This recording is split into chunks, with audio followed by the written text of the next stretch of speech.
Colonel, isa-isahin nga ho namin kung mamarapati ninyo. Ano bang nangyari noong panahon na yon?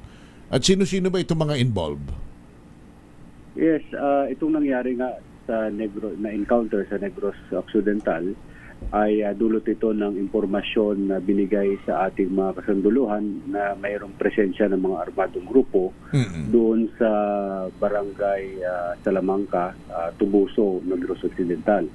So ang ating mga kasunduluhan ay nag-conduct ng security operations doon sa tinuturong lugar. So nagkaroon na tayo ng enkwentro at sa kasamaang palad merong nasawi na 19 na members ng CPP-NPA. Opo. At meron din nasugatan sa panig ng ating mga sundalo. Meron tayong isang nasugatan. Kaya ngayon ay nasa stable condition.